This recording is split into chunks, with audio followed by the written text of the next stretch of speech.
Buenas tardes, Montipeiro. ¿Qué pasa, Escaliburcio Ramón? Muy bien, aquí de sobremesa. Hemos comido tus siempre bien recibidos macarrones. Espaguetis con nueces y pan rallado. No hagas mis naming y ajo. de mi pasta. Exacto. Tu pasta me gusta mucho, la verdad. Está guay, ya ves. Sí. Es todo un batiburrillo de cosas picantes, Está pero bien. que aportan mucho. Todo lo que pica está de puta madre. ¿Cómo estás? Bien, supongo que bien. Sí, yo diría que bien. Me alegro. Creo que tú no puedes decir lo mismo. Yo no estoy nada bien. ¿No estás nada bien? No. ¿Nos esperan secciones dramáticas? Sí, se viene muchísima depresión y Sí. muchísima tristeza, sí. ¿No nos vas a hacer reír con tu No. tristeza? Creo Sí. que no. Si ¿Quieres que nos hundamos todos contigo? Es que es lo que puedo ofrecer. Tú sabes Ya. que yo soy una persona... Qué asco me da decir esa frase. Bueno, Tú pero a sabes que veces- yo voy de cara y yo doy Sí. lo que tengo. Y lo que tengo ahora mismo pues es esto. Es depresión, es ansiedad, es tristeza y es desesperanza. Cuando tenga alegría la traeré, como he hecho siempre. Pero Bueno. no es el momento ahora. Molaría hacer un meme con los Patreons de estos que dice: tú has comprado un podcast, Exacto. todo mal, obtienes depresión, Claro, me depresión. sabe mal, pero es que ¿qué hago? No puedo hacer otra cosa ahora mismo. Es lo que tú tienes que ofrecer ahora y la gente lo que quiere es obtener cosas de ti. Tengo que ¿y ahora decir que mismo? yo no la hago, o sea, toda esta movida Sí. la hago desde un punto de vista un poquito sublimador, quiero decir, un poquito alquimista. Yo espero poder ayudar a transformar esto en algo guay a través de la conversación y de sacarlo y de expiarlo. Y si no, sí. pues os jodéis como me estoy jodiendo yo y ya está, porque no va a ser todo risas ni jiji jaja. Estás haciendo lo que he hecho yo durante 5 años. Pues ahora te tomo yo el relevo Muy y ya bien. está, no pasa nada. Está me aceptáis. perfecto, a mí me parece bien, Montipeiro. Pues sí, Pues ideal, pues vamos a empezar. vale. Cosas que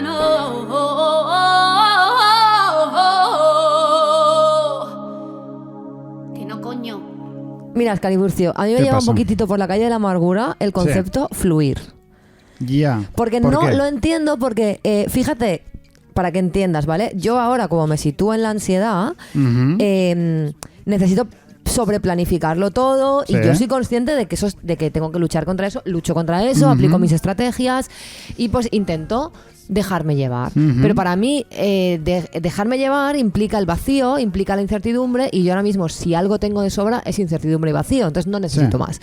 Para que veas hasta qué punto soy contraria por naturaleza al concepto fluir, Ujú. que como yo soy consciente de que debería fluir más, hubo una semana que me apunté en la agenda, en mi lista de tareas, me apunté en la agenda fluir. Te lo juro, dije, ¿qué acabo de hacer? Dios mío, Estás realmente desnortada, Montipeiro. Sí, me apunté en la agenda que tenía que fluir.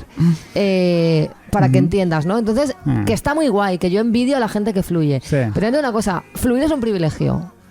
Fluir Sí, es un privilegio de cierto. clase y es un privilegio de la gente que está bien de la cabeza.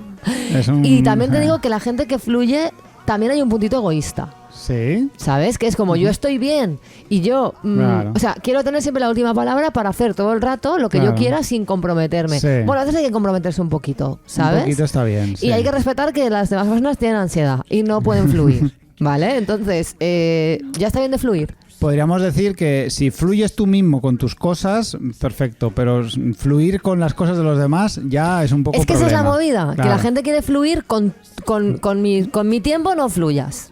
O sea, quiero decirte... Con mi mierda no me, a mí no me, a mí a mí no me fluyas. A mí no me metas en tu fluidez. A mí no me Yo no soy nada fluyas. fluida, no estoy nada en pro de fluir. Yo soy una persona de agenda. Yo me lo tengo que apuntar todo en la agenda. Claro. Lo puedes entender que necesito planificarlo. Luego la gente, hostia, ¿cómo te cunde el tiempo? ¿Sabes por qué? Porque no fluyo una mierda. Por eso me cunde el tiempo. Porque sois unos vagos todos. Porque fluir es de vagos. Sí, gente más desgraciada, ¿eh? Te lo juro, hombre, ya vale. Yo con estoy aquí fluir. contigo, Montipeiro, sabes que soy un agorer, aunque yo no me apunto muchas cosas en la agenda, aún así... No, pero tú, por ejemplo, tienes un punto intermedio muy guay. Porque Eso es verdad que quiero tú creer. fluyes lo justo, Ajá. pero en un marco siempre de respeto por el tiempo de los demás y por la organización de los demás. Entonces te tengo que dar un 10. Muchas gracias, Montipeiro. Es Yo verdad, te doy eres un una 10 a ti persona también. con la que da gusto organizarse y fluir. Somos la hostia. Claro que sí. Pues mira, la semana pasada hablamos de red flags. Que por cierto, estoy en ello, ¿eh? Lo que pasa es que necesito más tiempo para crear mi lista porque aún no la tengo terminada. Perfecto, esperamos ansiosos que la acabes. Pues estuvimos hablando de las red flags y hay una cosa que no pude poner en red flags porque realmente no es una cosa baneable. Y al mismo tiempo es una cosa que yo también tengo y que todo el mundo siente, al final que es algo generalizado, pero es una cosa que no. Y la cosa que no es que me da mucha rabia que esté mucho más valorado, sea mucho más atractivo una persona muy segura de sí misma, aunque esté enormemente equivocada, que una persona llena de dudas. Una persona que se replantee las cosas constantemente, una persona que siempre esté sometiéndolo a debate todo. La gente quiere seguridad. Bueno, yo no estoy del todo de acuerdo, ¿eh? A mí la gente que está llena de dudas razonables me parece súper bien. ¿Tú crees? Sí. No sé, a mí no me convence. Pero es verdad que a veces la seguridad es per se considerada como un valor. Y si tú estás muy seguro de que la Tierra es plana, pues eres gilipollas. Ya, eso es verdad. Te quiero decir. También, supongo que también depende un poco de lo que estés seguro, ¿no? Sí, pero que es verdad que hay gente que valora la seguridad como si per se fuera algo bueno. Bueno, depende de lo que estés seguro, ¿no? Claro. Porque es que la gente está segura de auténticas chorradas. El caso es que eso, no sé, valorado un poco a la gente que se replantea cosas, ¿eh? Lo digo por mí, básicamente. por si alguien valoradme a mí directamente, o sea, me la suda si es eso, pero respetadme. Cosas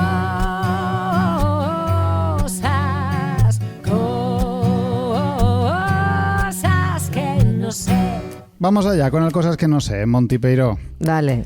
Hace ya más de un año paseábamos por el centro de Valencia, no sé si te acuerdas, grabando este podcast en un Paseando con Todo Mal. Y que tenemos que retomarlo, ¿eh? Sí, a mí me gustaba mucho hacerlo. Y estuvimos divagando un rato largo sobre el concepto de faro moral. El ser un faro moral o el que te vean como uno y qué implicaciones tenía. No considero que sea prepotente por nuestra parte hablar de ello porque considerarse a uno mismo faro moral no tiene mayor recorrido que sentir simplemente que la ética pues como que traspasa todas las acciones que realizas y que entre ellas figura el hablar de ello en algún tipo de altavoz, ya sea un podcast en nuestro caso, o la música, la literatura, el cine o incluso una cuenta de Twitter en casos de muchos otros. Ajá. Hay una infinidad de faros morales, muchos de ellos distintos y con valores muy dispares, y aunque cueste creerlo, hasta las personas más intransigentes pueden pensar que tienen una moral intachable porque sus ideales les empujan a subyugar a determinado grupo de personas consideradas el enemigo. Y además sienten que la moral traspasa todas sus acciones. Ahí tenemos, sin ir más lejos, a la gentuza que acude a las clínicas abortivas a insultar y a acosar a las mujeres que van allí a interrumpir su embarazo. Que ya o sea, ¿de verdad no tienes nada mejor que hacer? Pocas formas hay de ser peor persona. Es complicado, sí. Gente horrible y podrida que se considera a sí misma íntegra e inmaculada. Pero no era mi intención hablar de distintos faros morales. Tan solo comentaba esto para reducir un poco el peso de esa expresión, porque ya que voy a hablar de mí mismo, no quiero que se entienda que me considero alguien especial por tener un podcast donde a veces digo que lo que hace alguna gente está mal y lo que yo hago está bien. Mi intención esta tarde o mañana o cuando sea que se esté escuchando este programa es profundizar un poco más en lo que últimamente hemos hablado mucho, pero de manera superficial, que son las consecuencias personales de medir absolutamente todas las cosas de tu vida con tus propios ideales. Hablo no solo de propagar valores y defenderlos abiertamente, sino de creértelos de verdad a nivel práctico y vivir acorde a ellos, y el impacto que supone vivir rodeados de un mundo donde muchas personas no lo hacen o solo dicen que lo hacen. La hipocresía... Es que me hace mucha gracia empezar el párrafo así. La hipocresía. La hipocresía. Y un golpe en la mesa, ¿no? La hipocresía es un concepto viejísimo, que seguramente recibió su nombre el mismo día que alguien pronunció las primeras palabras de la humanidad. Decir que hay que hacer determinadas cosas y luego en el ámbito privado hacer las contrarias es algo inherente al ser humano por una razón bien sencilla. Vivimos con otros seres humanos y la coherencia total y absoluta no es posible porque entraría en conflicto con la de los demás. Nosotros, sin ir más lejos, hemos recordado a nuestros amados oyentes decenas de veces que la coherencia está sobrevalorada. Sí. Y es que en muchas ocasiones no podemos dejar que el exceso de rectitud nos vuelva infelices, pues solo un mundo primitivo donde estuviésemos viviendo solos, desnudos y sin interactuar con el medio ambiente sería un mundo sin hipocresía. Ajá. Pero si nos dejamos de tanto extremismo y vamos al plano de lo real, creo que podemos atrevernos a decir que hay gente que intenta vivir acorde a sus valores y esto, voy a decirlo ya, me tiene cansadísimo. Cansadísimo por muchas razones y ninguna es porque no quiera hacer el bien según mis valores. Pero es agotador porque vivir en un mundo lleno de gente que hace lo que les sale de los cojones mientras tú y tus amigas soñáis con utopías y rajáis de cualquier persona que ha decidido jugar a un videojuego porque su creador es mala persona es extenuante. Después de una bonita época donde casi todo el mundo era una persona de mierda y había muchísimo que enseñar y muchísimo que aprender, parece que hemos llegado a un punto, al menos en las redes sociales, en internet y tal, aunque hay mucha basura y muchas malas personas, en el que hay mucha gente buena y ya estamos empezando a hilar verdaderamente fino. Y esto es algo muy bueno. Ver a señores de 50 años reflexionar sobre si X libro debería revisarse por sus expresiones racistas y ofensivas con ciertos colectivos, o si determinado humorista debe o no ser perdonado después de haberse retirado varios años después de un caso de acoso, aunque sus opiniones puedan ser contrarias a las mías, lo considero un verdadero éxito, el hecho de que se replantee y se debatan ciertos temas. Y vamos muy bien por ahí. El listón está tan alto que aunque el machismo y el capitalismo sigan reinando esta sociedad horripilante, los debates están ahí y de una manera destartalada estamos construyendo algo creo que mejor. El auge de la ultraderecha lo dejaremos a un lado porque si no se me estropea un poco lo que he escrito. Porque te distorsiona lo que tú quieres decir. Exacto. No dejes que la realidad te arruine una bonita historia. Pero claro, cuando el listón está muy alto y ser activista en redes sociales está realmente barato, pues no has de demostrar nada a nadie porque todo ocurre en internet, la hipocresía está a la orden del día. Y así nos comemos los ilusos que creemos de verdad en un mundo mejor, las decepciones de tanta gente válida a la que al final del día te hacen publicidad del Corte Inglés, sale en un programa de Risto Mejide riéndole todas las putas gracias o comparte espacios con activistas machistas y racistas. Y no pasa nada las primeras veces, te dices que son cosas que pasan, que seguramente tú también habrías aceptado esa oferta de trabajo para currar en Telecinco, o que hacer un podcast con ese acosador de menores te daría justo el reconocimiento que te haría falta para dedicarte a lo que más te gusta de por vida. Pero pasa el tiempo y no deja de pasar. Esas personas que fueron punto de lanza para determinada lucha, de repente te dice que Ferreras no es el problema, que salir en Al Rojo Vivo es la hostia de necesario y que su presencia para nada legitima la figura de un periodista corrupto. No voy a entrar en este tema en concreto porque tengo muchas dudas, me parece muy complejo y tampoco quiero señalar a nadie, aunque lo pueda parecer. El caso es que acabas, después de mucho tiempo, viendo un patrón. El patrón de lo atractivo que es ser un faro moral hasta que tu vida se ve amenazada por él y toca tomar decisiones, aunque esas decisiones supongan simplemente callarse con temas que antes te habrían hecho escribir un artículo de 5.000 palabras. Y cansa. Cansa mucho juzgarse uno mismo constantemente porque de verdad crees en lo que piensas, crees que tú y tu gente debéis ser personas moralmente, quizá no perfectas, pero sí bastante limpias. Y cansa mucho decepcionarse con gente de tu alrededor por hacer algo que consideras que está mal, mientras el resto del mundo sigue girando mientras se tiran piedras a la cabeza y tú lloras porque básicamente sientes que has perdido a un amigo por una tontería. Cansa ver lo opuesto, ver cómo tu empeño en ser una persona coherente con tus valores hace que la gente se aburra un poco de ti, que se sienta juzgada por ti, porque un poco si lo haces, un poco si les juzgas. Y esta gente obviamente no se sienta tan cómoda contigo como de costumbre. Siempre hay algo que digo cuando conozco a alguien que escucha todo mal, cuando lo conozco en persona, ¿no? Y le digo, nada, no te rayes, eso lo digo en el podcast, pero en realidad tampoco soy tan así. Y tampoco quiero ir aquí de mártir. Es en muchas ocasiones muy divertido ir de faro moral en ciertas conversaciones. Después de haberte empollado todas las historias de Instagram de Aime y ver a diario el streaming de Facu Díaz, vas con el pecho henchido de razón y argumentos y mola volcarlos contra una pobre alma inocente que te suelta que si quieres puedes y que el secreto del éxito es fracasar muchas veces. A veces mola mucho y es adictivo y te hace sentir superior, no lo voy a negar. Pero eso lo hacen muchos y muchos acaban traicionando ese estilo de vida, porque es a menudo insostenible. Porque de ser buena gente no se puede vivir. Sé que esto no es estrictamente cierto, pero... Te quedaba bien la frase, ya está. Y así estoy yo ahora. Después de una larga temporada peleando conmigo mismo, Siento orgullo de ver la persona en la que me he convertido, pero con ganas de recalibrar un poco, ser un poquito menos exigente que los demás y dar un poco más de respiro al mundo. No todos tienen el mismo ritmo, ni la misma vida, ni las mismas necesidades, ni las mismas comodidades. A veces es fácil juzgar desde un podcast y la casa en la que vives gratis gracias a tu familia. Que el día de mañana podría ser yo el que sea duramente juzgado por hacer algo que critiqué muchísimo en su momento, pero sobre todo tolerar la complejidad. Porque a veces se nos olvida eso, que la vida es compleja y los valores son algo abstracto y que juzgar los hechos de otras personas es inevitablemente reduccionista. No creo que debamos vivir en un sálvese quien pueda. Las líneas rojas están ahí claras y contundentes y deben seguir siéndolo. Pero al menos deseo, en el futuro, tratar de acomodarme menos en la sencillez de una buena rajada y aceptar que todo es un puto lío que flipas y que esa persona que dice algo que no compartes no es una hija de puta.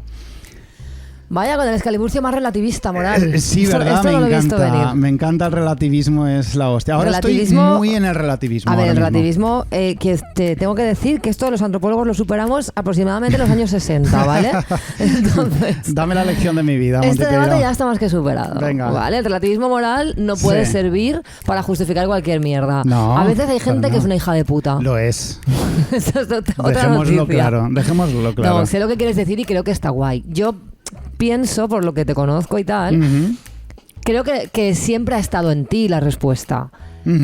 Que simplemente creo que quizá tú has utilizado un marco demasiado estricto y eso no significa que ahora te tengas que ir al otro extremo. No, para nada, no tengo ni intención. Ser un relativista, que es de lo peor que se puede ser.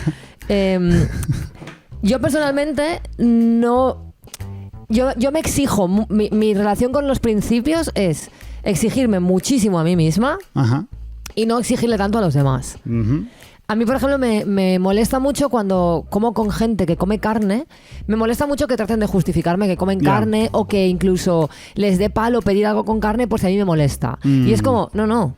Tú haz lo que quieras. Claro. O sea, este es un problema moral que tienes tú. Yo sé que hay otros activistas, o sea, que hay activistas, porque yo no soy activista de esto, ni mucho menos. Sé que hay activistas veganos que no opinan lo mismo que yo, ¿no? Y que opinan que tú tienes que hacer activismo y que si tú haces como que no pasa nada, estás legitimando que esa persona esté asesinando animales. Vale, perfecto, cada uno, ¿qué tal? Pero yo personalmente no voy a exigir. Creo que es un tema que tiene que ver con mi moral y mis principios y soy exigente conmigo misma, pero jamás le exigiría a los demás eso. Que luego yo interiormente piense que obviamente es mejor no comer animales que comerlos y por tanto piense que la persona que se conduzca bajo esas premisas para mí es más justa que la que no, pero es algo que yo tengo en mi interior no personalizándolo. No le pongo nombre y apellidos. Tú eres justo, tú eres injusto, sino que es como, obviamente valoro lo que hacen los demás con sus principios, pero no soy tan exigente. Lo que por supuesto tengo es mi opinión. Claro. De cómo te conduzcas tú. A mí la gente, yo creo que cierta hipocresía tenemos todos y que hay incluso hipocresías que son muy comprensibles, que tienen que ver con el trabajo, con el comer y tampoco te puedes exigir tanto. Pero luego hay gente que es de profesión hipócrita y que quieren un poco tenerlo todo. Tener lo bueno de querer ser reconocidos por sus principios y tener lo bueno de, bueno, yo tengo mis principios, pero si mañana a mí me pagan, me patrocina mi podcast, yo qué sé, hazte oír, pues voy a anunciar hazte oír porque es que hay que comer. Bueno, vamos a ver. Hay que rechazar cosas. Hay que rechazar también. cosas y hay No que... pasa nada. Y hay momentos en la vida en los que yo creo... Ya te digo, no es que yo... Más que valorarlo en negativo, lo valoro en positivo. Es decir, si tú no eres una persona de principios, pues tú ya te apañarás. Pero si lo eres y lo demuestras, desde luego yo voy a pensar cosas buenas de ti. Es decir, me va a resultar más atrayente de una persona. Igual que me va a resultar atrayente que en un momento dado sea capaz de replantearse sus principios y decir, pues bueno, estaba equivocado o simplemente he cambiado y pienso otras cosas. Que eso también es... Los principios no deben ser una cárcel. No, para nada. Y no nos tienen que servir siempre los mismos. Claro, por mucho que se llamen así.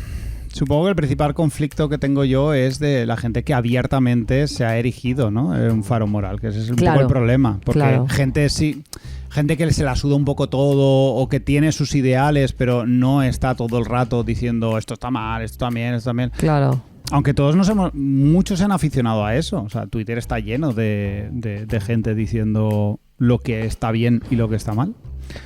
Y luego hay un montón de contradicciones constantemente. Claro. Y ataques a determinadas personas, gente que ataca mucho a unas personas y de repente eso mismo lo hace otra persona que le cae un poquito mejor y todo el mundo se calla un poco la boquita porque, hombre. Porque cae menos mal. Claro, pero porque creo que ahí hay algo muy humano que es cuando alguien me cae mal lo voy a juzgar 1000 veces más duramente. Yo ese sesgo lo tengo. Llámame, yo qué sé, pero ese sesgo lo tengo, claro. por supuesto. Estoy dispuesta a perdonarle casi cualquier cosa a la gente que me cae bien. Una cosa de las que quizá más me ha llevado a escribir esto que he comentado es esa sensación de igual haberme pasado una semana entera haciendo... Ahora ya no lo hago tanto porque soy consciente de todas las cosas que pasan, aunque sigo cayendo muchas veces en algo parecido. Pero de meterme en campañas auténticas, no contra alguien, pero sí sí contra alguien en particular, ya que Pablo Motos o el Chocas o lo que sea, y estás ahí a muerte y de repente otra persona que es mucho más aceptada y mucho más tal hace exactamente lo mismo, que está todo el mundo callado, y yo digo, entonces ¿yo por qué cojones he estado aquí desgañitándome? Como que me siento utilizado muchas veces, ¿no? Por ciertas campañas. Claro. Y de repente no es tanto la campaña sino la persona. Que bueno, que meterse con Chocas no es perder el tiempo tampoco. He puesto un mal ejemplo quizá. Pero si es rollo, por ejemplo, igual he renunciado, me he roto las vestiduras, me he rasgado las vestiduras. O sea, he dicho, renuncio al humorista que más me gusta por un ideal. Y de repente está todo el mundo consumiendo Bueno, pero eso es lo que pasa, humoristas. lo que hablamos de los boicots, que yo siempre soy la última en quedarme en los boicots. Yo sigo sin comprar en Thomann, ¿sabes? Claro, tú sigues. Porque una vez hace 7 años... Hicieron una campaña machista, ¿sabes? Y a la gente ni se acuerda. Pero yo qué sé, yo es lo que te digo, yo a mí misma a veces me resulto cómica por estas cosas y pienso en qué movidas, porque tú sabes que yo he tenido auténticas movidas en trabajos por bocazas. ¿Sabes? Yo he tenido movidas muy gordas y me ha tocado defender lo mío. Te tengo que decir que he salido siempre bastante airosa. No entiendo muy bien por qué. No me ha ido mal, pero... A veces digo, hostia, pienso eso, ¿no? Joder, que manera de complicarme la vida. Pero yo creo que lo que quede hacia mí, que yo me apañe conmigo misma, ya me apañaré. Con los demás sí que hago el esfuerzo activo de bajar el nivel de exigencia, porque es verdad que, yo qué sé, no lo sé. Es que no sé, no tengo una opinión formada con esto. Además, no, pero aún así has defendido tu punto bastante bien. Bueno, mi punto... contra mi relativismo moral asqueroso. El relativismo absoluto, eso sí que no. O sea, no es que no se puede juzgar, no, sí se puede juzgar. A los demás. Sí. No era mi ya me imagino, punto. Ya me imagino. Pero bueno, hablando contigo también queda más claro. Igual si lo hubiéramos dejado mi texto en el aire, hubiera quedado más... Tu texto es fantástico, como tú, Escariburcio, Ramón. Pues nada, muchas gracias, Monty Peiró, por haberme dado el contrapunto, y creo que juntos hemos llegado a algo, no sé a qué, pero nuestros oyentes lo decidirán para sí mismos. Señoras, señoras. Escali, esta semana he estado dándole vueltas a algo, y es a lo que me echo de menos. Como ya expliqué, ahora soy habitante de la liminalidad, del no lugar, de la heterotopía. Y al habitar espacios desdibujados, también me he desdibujado yo. Y pocas cosas más extrañas que perderse a una misma.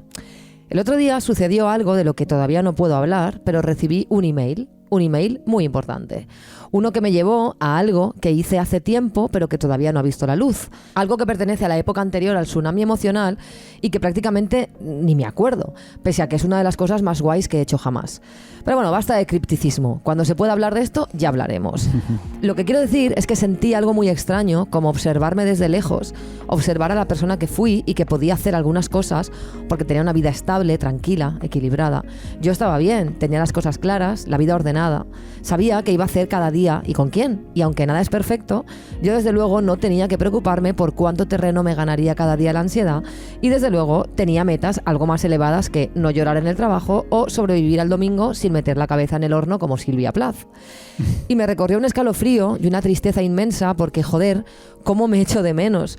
¿Cómo echo de menos pasear sola sin que sea amenazante? Reírme conmigo misma, sentarme conmigo a escribir, ser una buena compañía, que mi cerebro sea un aliado con el que tramar planes y no mi mayor enemigo lanzándome todo tipo de pensamientos intrusivos.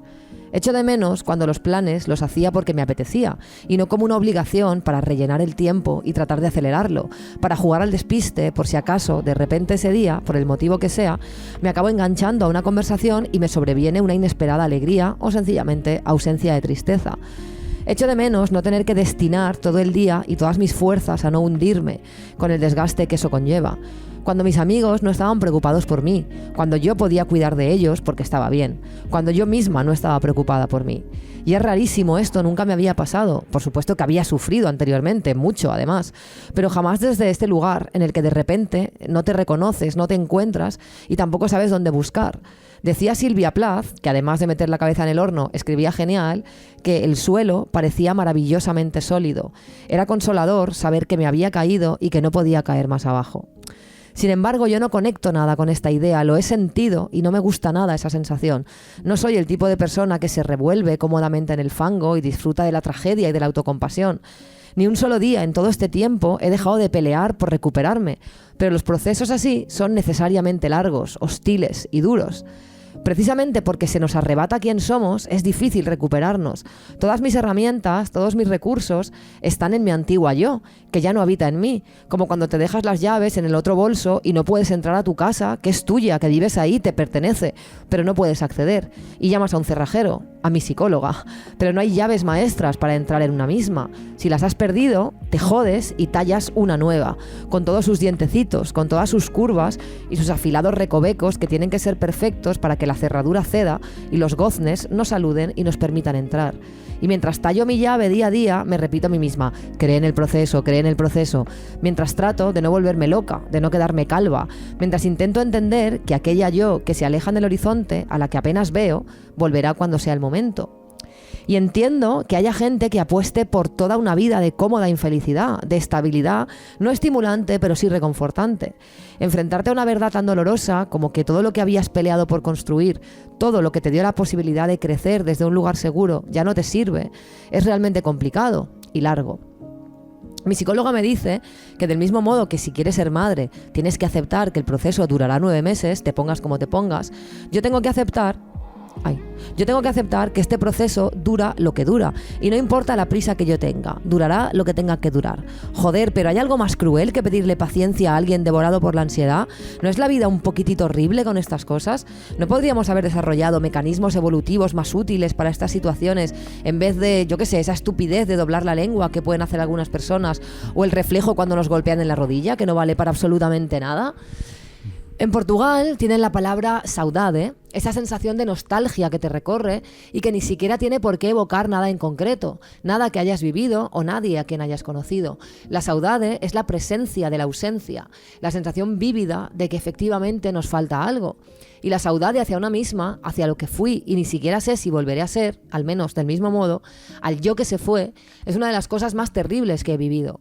Se habla mucho de perder a la persona amada. Se han escrito cientos de canciones, películas y libros, pero se ha hablado muy poco de que una vez empiezas a superar la pérdida del otro, te queda la gran batalla, superar tu propia pérdida, lo que necesariamente se va con una relación larga, lo que pusiste de ti ahí. La batalla para saber quién eres. Y para eso, no nos han preparado las canciones ni las series de chicas. Y reconozco que a veces me enfado y pienso, Alanis, tía, ¿por qué no me hablaste de esto? Tori Amos, deberías haberme prevenido. Shakira, joder, deja ya de hablar del desgraciado de tu ex y háblanos de cómo lo estás haciendo para volverte a encontrar. Miley, ahora ya estás bien y lo celebramos, pero cuéntanos cómo llegaste ahí. ¿Cómo pasaste de la demolición a comprarte flores? Y me temo que pese a lo universal de la sensación, es un proceso terroríficamente individual. No hay nadie que pueda decirte cómo volver a ser tú en 3 cómodos pasos. Ni siquiera hay magufería al respecto, no hay flores de Bach, homeopatía, reiki. Para esto no hay nada, ni la magia está de nuestra parte en esto. Nadie puede explicarte por dónde se vuelve a ti misma. Te jodes mucho, te arrastras por ese suelo maravillosamente sólido y sigues tallando tu puñetera llave. Y lo he grabado sin llorar, ¿eh? Que ya es. Joder, Monty, que gracias por compartir. Resulta sorprendente cómo en esta sociedad tan individual, tan individualista en la que estamos, justo en este tema lo tengamos tan abandonado, como tú dices. No hay nada escrito, no hay nadie que sepa decir cómo... Bueno, tú lo estás haciendo y tú lo acabas de hacer. No, yo no digo cómo se hace, yo digo qué sucede. Pero reflexiona sobre ello, que es algo que no se escucha demasiado. Es lo que dices, se añora mucho a las otras personas, pero a uno mismo, ¿qué hay de uno mismo? Y eso obviamente es algo que hemos tocado mucho en el podcast últimamente, sobre la destrucción de uno mismo y la construcción de uno mismo, ¿no? Yo lo comentaba hace muchos programas con el tema de la masculinidad y todo eso. Y joder, es muy difícil. Es que es una mierda, porque yo te digo que no estaba preparada para esto, porque siempre pensamos que las rupturas tienen que ver con perder a otra persona, y está claro que tiene que ver con eso, pero para eso, aunque sea súper doloroso, tenemos tantos recursos, tantas películas, tantas canciones, tantos libros, tanta gente nos habla de eso, que en mi caso he tenido como 3 duelos diferentes. El que tiene que ver con la persona, el que tiene que ver con la vida que yo tenía, es decir, yo he perdido una manera de vivir, y era una manera de vivir que me gusta, que me gustaba tenerla, y que perderla es la consecuencia lógica, pero para mí es como otra cosa distinta, es otro proceso diferente. Y luego está el darte cuenta de que cuando tú has puesto todo tu ser en algo y pierdes ese algo, te pierdes a ti, pierdes una parte de ti. Al menos yo lo estoy viviendo así. Habrá gente que dirá, pues no, porque yo soy... Muy bien, genial, pues enhorabuena. Para mí lo más duro es echarme de menos. Yo pienso en las cosas que yo era capaz de hacer antes, cuando obviamente no estaba todo el santo día dedicada a intentar no beberme una botella de lejía, y flipo porque digo, esa persona era yo, y me admiro desde la distancia y digo, Dios mío, qué persona era. Claro, tenía la estabilidad y tenía la cabeza en el sitio y era capaz de hacer un montón de cosas que ahora, desde mi situación, que sé que es temporal, me parece increíble, como si fuera otra persona, como si mi yo del pasado fuera otra persona. Y yo sé que tampoco soy esta. Esto sé que es un estado temporal, sé que es algo liminal, sé que es una fase que atravesar para llegar a algo nuevo, que no sé si será mejor, no sé si será peor, pero será algo nuevo. Pero es muy rara la sensación de echarte de menos, porque yo a veces había echado de menos épocas, había echado de menos momentos, personas, pero echarme de menos a mí misma, decir, ¿cómo necesito volver a ser yo? ¿Cómo echo de menos ser la persona que yo sé que soy? Solo que ahora estoy de otra manera por unas circunstancias muy concretas que además entiendo cuáles son y tiene su lógica y sé que esto funciona así y bla, bla, bla. Y es curioso porque todas las personas con las que hablo que han vivido estos procesos, para todo el mundo es igual de duro. Para todo el mundo es una experiencia durísima. Sin embargo, a mí escuchar otras experiencias me reconforta porque la gente me dice, he estado ahí y luego se pasa. Entonces hay una paz en saber que efectivamente se pasa, ¿no? Pero nadie te puede ayudar. O sea, es un camino que te comes tú solo. Nadie te puede dar un truco para que esto... No, es que es una... Y es lo que te digo. Joder, hemos desarrollado respuestas evolutivas completamente inútiles, tío, y esto no hay manera de acelerarlo. No, es un poco la epiglotis de... La epiglotis emocional, sí, ¿no? O sea, esto debería ser más fácil, más rápido. Yo qué sé, más que nada porque al final tampoco es útil para ningún organismo este estado de hiperactivación, de hiperansiedad, El caso es que esa tú que no está ahora mismo, está. Ajá. Existe. O sea, sigue existiendo. Claro. Lo que pasa es que tienes que recuperarla. Claro, y tampoco sé hasta qué punto puedo hacer yo algo por recuperarla. Me refiero, lo que puedo hacer ya lo estoy haciendo. Y aún así es horrible. Aún así es horrible. Entonces no queda mucho más que simplemente esperar. ¿Sabes? No queda mucho más que esperar. Y confiar en que lo que haces, aunque no veas el resultado, acabará surgiendo, pero es terrorífico. Yo estoy trabajando con mi psicóloga también, entre varias cosas que trabajo con ella. Una de ellas tiene que ver con esto de echarse de menos. No es tanto echarse de menos en mi caso, porque yo no he tenido una pérdida reciente y no tengo... Bueno, sí que he tenido, pero no me afecta hasta ese punto. Pero yo sí que estoy familiarizado con el hecho de echarme de menos, porque yo echo de menos a un yo que perdí hace casi 30 años por una serie de circunstancias que me cambiaron bruscamente, ¿no? Yo, aunque me considero una persona... en lo privado me considero una persona muy divertida y relativamente ingeniosa y que puede animarte en cualquier momento. Hubo algo hace 30 años que me apagó mucho, que nadie se asuste, no es ningún trauma muy grueso, lo que pasa es que para mí sí que lo supuso, ¿no? Que fue una profesora que me dijo que dejara de hacer el payaso. Eso me afectó a un nivel tan profundo que dejé de hacer el payaso. Qué fuerte. Empezó a importarme muchísimo todo lo que los demás pensaban de mí.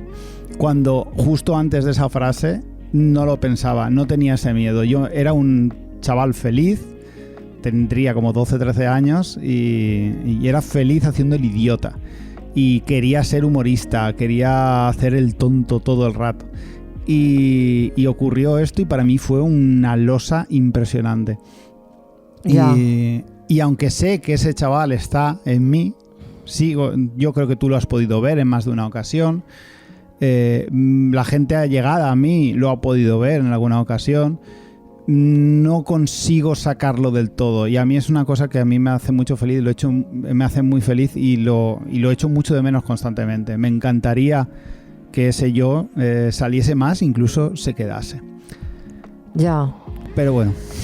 Es complicado. Yo empiezo a tener como pánico de que no vuelva nunca, pero sé que eso es imposible porque sé que en este estado no me puedo quedar. Claro. Por pura biología. O sea... En tu caso no va a ocurrirte, no vas a desaparecer. Ay, pues gracias. Pues nada, eso era. Venga. Manti, siento la depresión, ¿eh? Gracias Vale. por compartir un pedazo de ti con nosotros.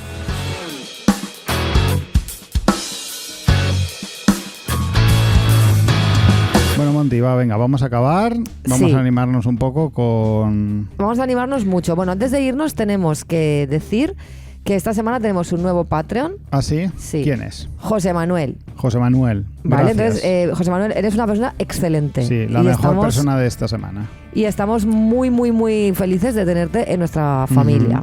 Te abrazamos. Te abrazamos muy fuerte. Entonces, si queréis ser tan queridos por nosotros como José Manuel, pues ya lo vais habéis a visto. patreon.com/todomal, venís aquí, os apuntáis ahí y nos dais vuestro dinero. 2 euritos al mes, tiene la culpa. Ideal. ¿Y con qué nos vamos a despedir? Pues mira, esta semana nuestra amiga Debbie, que por cierto ha sido muy bien recibida por nuestros oyentes, normal, me pasó un temazo de las Spice Girls que no sé por qué no lo conocía y que me pareció increíble. Y digo, pues voy a compartir. Se llama Never Give Up on the Good Times, un tema que ahora mismo pues no conecto mucho con su mensaje, pero sí con su forma, un tema disco funky increíble que os va a poner a todos a bailar. O sea, vamos a descubrir a las Spice Girls. Sí. Me parece bien, no veo por qué no. Es las Spice Girls más funkies. Vale, perfecto. Así que gracias, Debbie, por este tema y la semana que viene, más y o peor.